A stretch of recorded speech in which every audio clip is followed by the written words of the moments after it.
Broadcasting from the business capital of the world, this is the Podcast Business News Network. I'm almost afraid to say this, but it is reality. I'm going to say it. Our businesses are in trouble. They really, really are. There's a lot going on. We have layoffs. We have people just kind of, I call it phoning it in, not really vested in what they're doing. But we have somebody that can come to the rescue, and she's helped many businesses over many years and has even personally coached some of the top level executives in this country. And she's with buildtomorrow.com. Lois Sonstegard joins us again on the program. Lois, welcome. How are you? I am great, Steve. Thanks so much for this opportunity again today. It's good to see you. You too. You're like sunshine here. And I have to say, I have to compliment you. I love it looks like a holiday themed sweater that you have on. And that's the first one I've seen all season. So well, there you go. It's the beginning, isn't it? Absolutely. So we've been talking about collaboration and why it's so important in the workplace. So let's recap from where we left off. What exactly is collaboration? Collaboration is when two or more people come together to agree on solving a problem together for their mutual benefit. So there is no win or lose. You're both working to accomplish a goal. And there's so much that can be done if we begin to look collaboratively. We have done so much to really undo that perspective because this last week, you take a look at all of the people, the companies who've begun their layoffs. We thought that wouldn't start until closer to the first of the year, but it is here in full force. And yesterday I had a conversation with an organization where there is no trust anymore. It has totally eroded. And they're desperately trying to figure out, how do we put the pieces back together again? Well, you know what? When you've got Humpty Dumpty and he's fallen off the wall and all you have is pieces, you've created a lot of work for yourself that could have been avoided. We can put it back together and put it back together in a more beautiful way, actually, more effective way, more productive way. We just need to do it in a very thoughtful and intentional way. Now, you said before that when there's collaboration, there's no win and no loss. But if you have two people either connected through a business, or let's say they have two separate businesses, but they collaborate for the greater good, isn't there a win there? There is a win, right? There's a huge win, huge win. We tend to be so afraid of collaboration, I think, in our culture, because we're taught to compete from a very young time. We go into sports, we compete. I have a family that's competitive. We laugh about how we compete over Parcheesi when the kids were small. Wow. And it's our nature. However, if you really want to accomplish something big, you have to do it collaboratively. I see what you're saying in terms of it's almost like giving up the secret sauce. Why your business is so successful, and maybe the other business over here is successful, but you're afraid. You don't want to give up. Let's say you compete against each other, or let's say there's some parallels there. Okay, let's go here. Do you have to have the right relationship before the collaboration can take place? Because if you don't know each other more deeply, more intimately, if you will, maybe that's where the block is. Relationship is huge. And that sense of respect for one another and really wanting to grow each other. For example, when I was doing some work in Asia, my Japanese distributor, just a lovely, lovely, incredibly gifted man, very successful in business. He'd established a number of companies. And he came to me, he said, Lois, we could do so much more if we collaborated with some others. So before I knew it, we had some key players from Korea, some key players from Taiwan, key players from Singapore that he brought together because we were trying to solve an issue in supply chain. And together, we had resources to be able to do that. Individually, we would struggle. It would cost us money, a lot of energy, and we would have to manage it at a micro level that would be very, very costly to us personally, but expensive. Wow. What is the basic framework for collaboration? Okay, so you covered the first one. It's so important, the right partner. And sometimes, Steve, we don't know the partner so well, but we can get to know them because we come together around a common goal. So, like with my example with my Japanese distributor, I didn't know the other players well. I did trust Tanaka-san. He had always been reliable, always been consistent. He'd always watched out for both of our greater good, right? Mhm. So when he brought people to the table, I had an openness to them. I didn't know them, but beginning to work on solving a problem, I got to know them. And I developed a great respect for them. I think we all did for one another.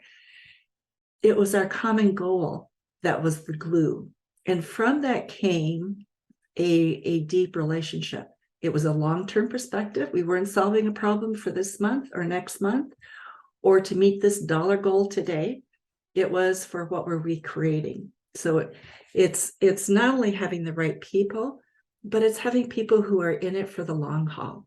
Steve, I'm not going to just be here today to talk with you because you know what, I'm going to get something out of it today. It's Steve, I'm here working with you today because I want to know what you need and what's going to help you with your career. And as I work with you and we're working on a goal together, I want to advance you. I want to help you become more successful. It's not just about me. And that's the big difference. Think of the offshoots of that. When you work with somebody and their business thrives, you thrive, meaning them. But the accolades that come back, the referrals that come back, the positive feeling that is all around. When you think of it, universally, it's so powerful when you collaborate. It is, isn't it? Yeah. And in the process, guess what? Stress goes down. Mm. Your life work balance gets into balance better, right? And actually, you begin to see more opportunity. So opportunity is huge. Part of, I think, what happens, Steve, right now in our world, take our organizations. We're tracked into this notion of my short-term goal. I've got to make my profit margins right now. And so we burn, we churn in order to do that. In a sense, we do that in the same when we're with our organizations. It's what market share can I gobble up because I need to dominate the market to be a key player. And that's the way that we've been playing the game. The issue now is the big people keep getting bigger and they keep controlling more of the market. So the people in between, how are you going to compete? Mm. Right? In a big organization, how are you going to stand out and become a leader in a gobble me up organization? You're not going to do it alone. It's going to come from a collaborative effort. And what you said is happening so, especially in the medical field, the gobble up. It's just, it's maybe I mentioned it last time. You can't even find. It's almost impossible, at least in this area, a family practice like one doctor or maybe two together. It's these big conglomerates that are swallowing it up. You said something before, Lois, that I thought was very powerful. When you collaborate, the stress goes down, and I believe it's not just because you're solving the problems. You are socializing to solve the problems. You're working with somebody that maybe you might not have worked with before. And it just psychologically makes such a big difference with everyone. You know, it does. So I think one of the things that happens when we're working in isolation Mm. and we're dealing with all of these forces that seem to be coming against us, right? We're operating under fears. Is today the day that I go out of business? Is today the day that my position gets eliminated? I mean, those are, one person said to me, every day I go to work thinking that today is the day I'm going to be done. I'm going to be exited. Well, what a way to approach your day. Exactly. But unfortunately, there are a lot of people who do face the day that way. That means your stress is higher. You're putting walls around yourself to protect yourself. You're looking at everybody in terms of, Are you for me or are you against me? Right? It's a mentality that shrinks us. So when we're in that state, our subconscious mind, the subconscious mind's job is to protect our conscious mind. So it goes into protective mode. And so our ability to be creative, to see possibilities shrinks because we're into protection. Yep. And that's the job. We're designed to be that way. And so it's not that the person is wrong. That is being human. So part of what we've got to do is open that up and expand it again so you can see possibilities. I just had this picture, watching an old time Western where the wagons all circle around and just like, let's protect everyone. If I hear somebody say again, I'm just staying off the radar. I just want to stay off the radar. I'm sure you've heard that. It's almost like you get this feeling, the pit in your stomach, even somebody saying it, but let alone living it, that you just, I don't want to be seen over here. I'm not going to come up with a fabulous idea because now I'm on the radar. And even though it may be a great idea, oh yeah, there's that guy. Do we really need him? Let's take a look here. What a horrible way to exist within your workplace. It is. So one of the things that I think is so important when we talk about collaboration, whether it's in a corporate setting or business to business to business, right, is to look at what would you dare to dream if you could partner with anybody you could choose to partner with to accomplish your dream. Let me ask you that question. How would your dreams change if you could partner with anybody you wanted to partner with? Makes you think, doesn't it? Doesn't it make you think? It really does. Where the sky's the limit, and there's no judgment and there's no issues. And you could say, I want to work with them. I think we could work well together and it would propel us both. What a great feeling that is. Going from stay off the radar to that. Think of it. And what would be your sense of your likelihood of success? Astronomical. Yeah, you go, well, of course. It's a can't lose situation. Even at the minimum, it's a can't lose situation.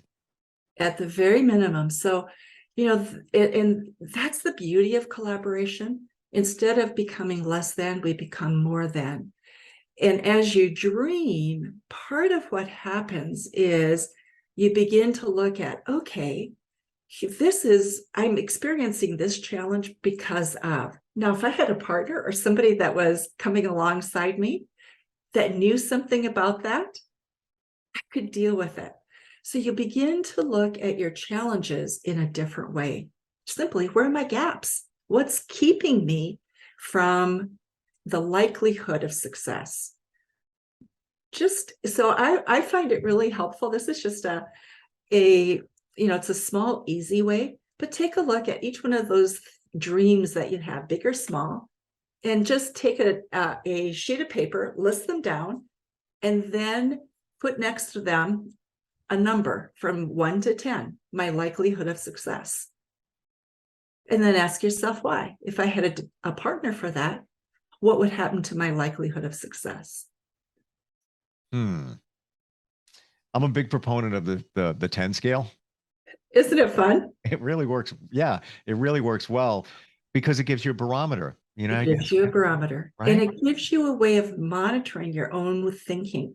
You may think that something is really possible until you sit down and you go, well, just a minute, what's my likelihood of that? The other question to ask on a scale of 1 to 10 is, how long will it take? If I'm doing this by myself and finding solutions by myself, how long will it take? Would you 10 scale that, 10 being a long time, 1 being a very short period of time? Yeah, I would. And it doesn't have to mean anything in terms of years, days, months, or whatever. It's just kind of the feel for it. A feel for it. And then the third one I would look at is, what's the effort I'm going to have to put in? What will I have to sacrifice in order to achieve that if I'm doing it by myself? Those are the things that keep us from going after our dreams. We don't have the right partners, but we think it's going to take too much time, too much effort, and we're going to have to sacrifice too much, right? I want to share a real world situation with you that just popped in my head, and this literally happened a few days ago. Okay, So, go for it. okay. So we have, and this is from friends that I work with, a medical practice. Another medical practice reached out to them in a totally other state, 1,000 miles away, and said, "We've heard about you. We've seen some of the things you've done. We'd like to talk to you about them and see how maybe we could work together." Now, this medical practice, and I saw all the emails, by the way, this is a true story of the staff, the management staff there, and they were vastly divided. One person said, "Nah, don't want to get involved, don't want to share any information with them." Somebody else said, "Well, why don't we talk to them and see what they're thinking, and maybe we can help them a little bit, and maybe they can help us." And then somebody else said, "Absolutely. Let's start a dialogue. This would be fantastic." Where would you go with that? So the reason why there's hesitance is look at what's happened to medical practice. We've had big organizations gobble them up, and once they're gobbled up, their ability to really practice medicine the way they think they want to practice medicine is now controlled. They're told how to practice, how much time to spend with patients. And so suddenly that joy, what took them into medicine, has begun to disappear. So they've watched that. They have been also betrayed by their own professional associations in many ways, I would say, because they have been part of this mega trend. And, years ago, when I was looking at some of the research that was being done on practices and group practices, when I was working at Texas Tech University in their medical school, for example, one of the issues you dealt with was, what's the quality of medical practice? Could you improve it by looking at bringing people into a larger group? And there's a point where, yes, that is true. And then you hit a point where actually, I think the benefits begin to decrease because people have lost their sense of passion, their sense of taking care of the patient. And so the patient leaves and says, I wish somebody cared really about who I am as a person, right? And so you have that. But I think because that's the background that we come from, the fear, the pain that people have gone through. 20% of doctors right now say they're going to quit in the next 2 years. We don't have enough doctors right now. And they're quitting because they're burned out. They feel betrayed. They feel they can't practice medicine the way it should be practiced. They're tired of not being able to take care of people, patients as people. Well, when you talk with people, you hear the same thing. I wish I had a doctor who cared about me as a person, right? I'm not sure about the quality of care. Is it a dollar decision, or is this really the right treatment? COVID brought that out because we've never fully addressed what the impact of the virus was or of the vaccines, right? We don't have an honest discussion. And so as long as those kinds of forces are in place, you have this difficulty in terms of people being willing to be open to even have the discussion. So I think one of the most important things you can do in that setting is to begin the discussion. What if you join together? What could happen? What are the possibilities? What are the boundaries you need to put in place to protect yourself so you don't get gobbled up and disappear? Oh, it's funny you said relationships before. This is a totally unknown. And even if we factor out that it's a medical practice, they're two independent businesses. They're call it local, so they're not run by a franchise or a big company. But just the mentality, we have this, who is this person, and this differing of opinion, whether we should work with them or even talk to them or share anything with them. But I agree that I guess internally with this business over here, set some boundaries. All right, guys, if we're going to talk with them, we're going to share this with them, and only that until we go deeper and form some type of relationship. It's like dating. You don't just jump in and say, okay, I've now made a decision, right? Right. You Yeah. date for a reason. You get to know each other. You establish the relationship. And there's parameters you can put in place to get to know each other, to look at how do you want to structure this relationship? So you've got a safety net. You must build safety nets in today's world. And I think once you start to do that, medical practices, businesses that are shrinking or they're afraid that they're going to lose in the marketplace, that they've got to join the big players, for example, to survive, can now come together and actually become a formidable force. Look at medical practices that your example. If they came together independently and worked together collaboratively, and as they did that, then invited others in, they now become a entity that can begin to establish what should happen in the marketplace. They can redefine the product, so to speak. And that could change medical practice. It has inordinate possibilities. To your point before, Lois, when you said, what's the dream? Think about it. Now you have these two similar practices in different states. What if, and it would take time, but what if they became connected? We have a location in New York. We have a location in North Carolina. Now you reach out to other practices. We have one in California now. One thought that popped in my head, do your research, even if it's somebody that you know, because when I heard this true story, I researched this other practice over here because I wanted to see what the size of it was. Is it equitable? Is it just this little tiny, doctor kind of just doing his thing with a few patients? They look like they had their stuff together, both of them. I know this one well, but this one looks like, they're on the same playing field. So the dialogue should be there. The dialogue should be there. I get that question often.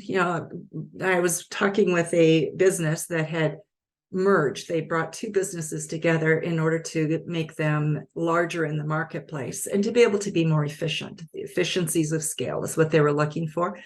They had spent time talking, and so they thought they were aligned. Once they put it in place, they were beginning to see differences. They were beginning to look at, well, is that what I agreed to? Is that what I agreed to? And they got into more those personal types of items rather than keeping their eye on the goal. And how were they working together to increase their likelihood of success? That changes your focus, right? Now, instead of, well, I don't like quite how you do that. That's not the topic. Now it's, how do we accomplish? Who do we work with? What resources do we need to bring? What networks do we need to build? Which part are you going to work on? Which part am I going to? So all those action plans, deliverables have to be clearly delineated and measured. And that's part of a collaboration process that is critical if you want it to succeed. There's so much we can talk about here, and we're just about out of time. But you know what? It does illustrate one thing, that collaboration is so important and critical to the lifeblood of our businesses. If somebody wants to reach out to you, Lois, with your years of experience and working with so many companies and businesses from all different levels, and even on a one-to-one coaching platform with a lot of CEOs and executives, they just go to the website. What's your website? The website is www.buildtomorrow.com. But I have a special offer for you today with this show, because it occurred to me after our conversations that there are people who just may want a quick start. How do they get started with a collaboration process? So I'm offering a 3-month quick start for you. I'll help you put together the partners you need, the goals that you want to set forth, and just how you might want to proceed. The cost is $15,000, but for the first person who emails me, Lois@buildtomorrow.com, I'll discount it $5,000. So a great opportunity for, as you begin to look at the new year and where do you want to go, look at collaboration. How do you do it? And get a quick start, because it sure can make your year better. I mean, talk about a New Year's resolution for building your business and making things so much better. And again, with that and very generous offer, we're talking about 3 months. I mean, That's 3 months. Yeah. But it's a period of time that's substantial as well for everything that you can get and what you offer, Lois.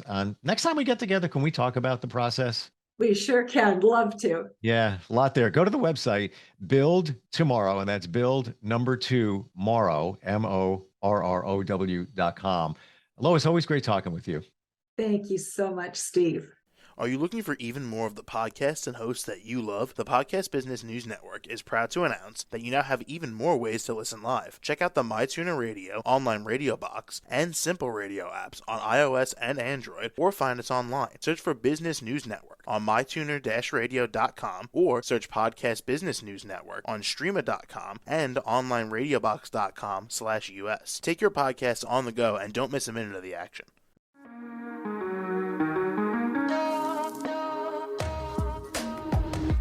Broadcasting from the business capital of the world, this is the Podcast Business News Network. For nearly 2,000 severely injured veterans, everyday life has become filled with barriers. Day-to-day simple tasks can become pretty daunting. I have to carry my chair up 2 flights of steps or have somebody do it for me. What scares me the most is just the falling. When I'm struggling with my house, I think, to have that one great barrier just knocked down, it's crucial. Home for Our Troops is a wonderful nonprofit that builds a Mortgage-free, fully adaptive, handicap-accessible house. And there's no catch. It'll be our very first home that we've ever owned. This is a game changer. This is where your life begins again. We need you to join us in completing this important mission. Please visit hfotusa.org and help build homes and rebuild lives. Because of you, everything's going to be okay.